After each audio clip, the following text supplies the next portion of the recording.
तर काँग्रेस कार्यकर्त्यांचा भाजपात पक्षप्रवेश करून घ्या असं बावनकुळेंनी म्हटलंय। भाजप स्थापना दिन कार्यक्रमात चंद्रशेखर बावनकुळेंचं हे वक्तव्य आलंय।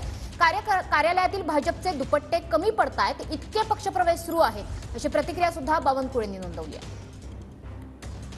मी 28 नंबर बूथवर गेल्यानंतर त्या बूथवर काँग्रेसचा जो बूथ लावणारा अध्यक्ष होता त्या अध्यक्षाचं मी स्वागत करतोय पक्षामध्ये। खरं तर काँग्रेसला बूथ लावणारा जो कार्यकर्ता त्याला कन्व्हिन्स करा, विकसित भारताकरता तो मोदीशी जुळायला तयार आहे, त्याला भारतीय जनता पार्टीत आणणे म्हणजे आजचा 44वा स्थापना दिवस मानवणे आहे। पक्षाला वाढवणे म्हणजे स्थापना दिवस मानवणे आहे।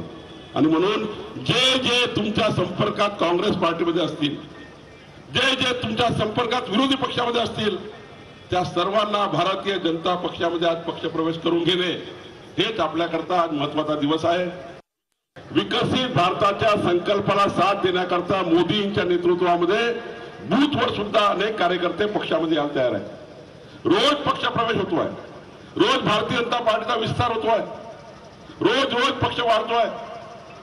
आपल्या कार्यालयात दुपट्टे कमी पडतात तेवढा पक्षप्रवेश होतो।